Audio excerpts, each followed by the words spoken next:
Hello everyone, my name is समीक्षा। आज हम देखेंगे एक छोटा सा टॉपिक कि हम कैसे कैलकुलेट कर सकते हैं इलेक्ट्रॉन, प्रोटॉन और न्यूट्रॉन को किसी एलिमेंट के। ठीक है, तो ये बहुत अच्छी ट्रिक है, हमें बहुत अच्छे से ध्यान रखनी है। तो हम किसी भी एलिमेंट की रिप्रेजेंटेशन हमारी ऐसे होती है, एक्स फॉर्म में ले लेते हैं। यहाँ पे कुछ भी हो सकता है, तुम्हारा सोडियम, मैग्नीशियम, कैल्शियम, वो यहाँ एलिमेंट लिखा जाएगा, उसका एटॉमिक नंबर यहाँ लिखा जाता है और उसका मास नंबर यहाँ लिखा जाता है। ठीक है, जैसे एग्जांपल के लिए अगर मैं यहाँ सोडियम लिखूं तो उसका एटॉमिक नंबर तो 11 होता है और उसका मास नंबर मतलब एटॉमिक मास कितना होता है 23। तो ये ऐसे हम किसी भी एलिमेंट को रिप्रेजेंट कर सकते हैं। ठीक है, तो हमारा Z एटॉमिक नंबर को Z से रिप्रेजेंट करते हैं और एटॉमिक मास को A से रिप्रेजेंट करते हैं, या फिर उसे मास नंबर भी बोलते हैं। ठीक है, तो यहाँ पे क्या निकालना है हमें, इलेक्ट्रॉन, प्रोटॉन, न्यूट्रॉन के बारे में निकालना है। तो जो हमारा एटॉमिक नंबर होता है उतने ही प्रोटॉन होते हैं, ये बहुत इंपॉर्टेंट है। जो हमारा एटॉमिक नंबर होता है उतने ही प्रोटॉन होते हैं। अगर हमारा सिंपल एलिमेंट है तो जितने प्रोटॉन उतने इलेक्ट्रॉन, क्योंकि ओवरऑल जो हमारा एलिमेंट होता है वो न्यूट्रल रहता है। अगर वो आयनिक फॉर्म में है तो प्रोटॉन इलेक्ट्रॉन इक्वल नहीं होंगे। ठीक है, तो उसके चार्ज पे डिपेंड करेंगे।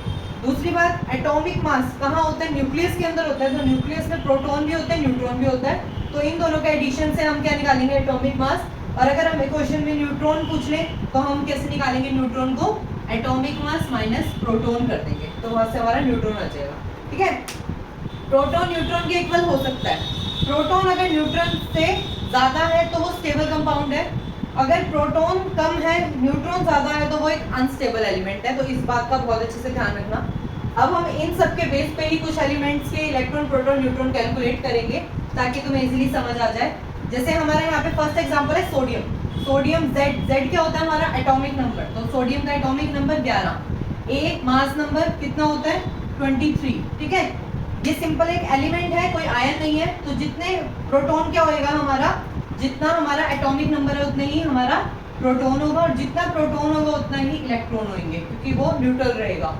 ठीक है, और न्यूट्रॉन कहाँ से कैलकुलेट करेंगे, यहाँ से क्या करेंगे, एटॉमिक मास। एटॉमिक मास क्या है हमारा 23, इसमें से क्या माइनस करेंगे हम, प्रोटॉन, तो हमारा कितना आंसर आएगा 12। तो इसमें कितने न्यूट्रॉन है 12। ठीक है, नेक्स्ट हमारा है आयनिक फॉर्म में, तो ध्यान रखना इसका, मैग्नीशियम 2+, मैग्नीशियम का एटॉमिक नंबर 12। ठीक है, ये 20 तक तो एटलीस्ट सबको याद होने चाहिए एटॉमिक नंबर। उसके बाद एटॉमिक मास कितना होता है इसका 24। ठीक है, प्रोटॉन कितने होंगे इसमें, जितना इसका एटॉमिक नंबर होता है 12। लेकिन क्या प्रोटॉन और इलेक्ट्रॉन इक्वल होंगे, नहीं होंगे। तो यहाँ क्या होएगा 2+ चार्ज है, मतलब इसने 2 इलेक्ट्रॉन अपने दे दिए, तो मतलब 12 में से कितने दे दिए 2, तो कितने बचे 10।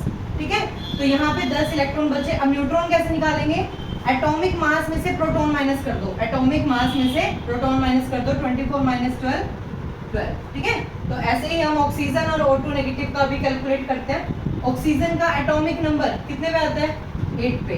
ठीक है, एटॉमिक मास कितना होता है 16। प्रोटॉन क्या होंगे, जितना एटॉमिक नंबर उतना प्रोटॉन। ठीक है, इलेक्ट्रॉन कितने होंगे, ये सिंपल एलिमेंट है तो प्रोटॉन जितने उतने ही इलेक्ट्रॉन। ठीक है, और न्यूट्रॉन कितने होंगे, एटॉमिक मास में से हम प्रोटॉन माइनस कर देंगे इस फॉर्मूले के अकॉर्डिंग, तो 16 माइनस 8 8। ठीक है, लास्ट वन हमारा रह गया, अभी आयन फॉर्म में है, तो एटॉमिक नंबर इसका 8 होता है, एटॉमिक मास इसका 16 होता है, प्रोटॉन उतना ही होगा जितना इसका एटॉमिक नंबर होगा। ठीक है, बात आती है इलेक्ट्रॉन की, तो ये आयन फॉर्म में है तो प्रोटॉन इलेक्ट्रॉन इक्वल नहीं होंगे। इसने 2 इलेक्ट्रॉन ले लिए, इसमें नेगेटिव चार्ज है ना, तो इसने इलेक्ट्रॉन ले लिए, तो कितने बन गए 8 से कितने बन गए 10। ठीक है, इसने दे दिए थे और इसने ले लिए हैं। ठीक है, तो अब न्यूट्रॉन कैसे निकलेगा, वही एटॉमिक मास माइनस प्रोटॉन 8। ठीक है, तो इसी तरीके से हम किसी भी एलिमेंट की कैलकुलेट कर सकते हैं। तो मुझे कमेंट बॉक्स में करके दिखाना, एक तो Cl नेगेटिव का, ठीक है, मैं चेक करूंगी, और दूसरा कैल्शियम 2 पॉजिटिव का। ये तुम्हारा होमवर्क है, और कमेंट बॉक्स में मुझे इसका आंसर देना। Thank you.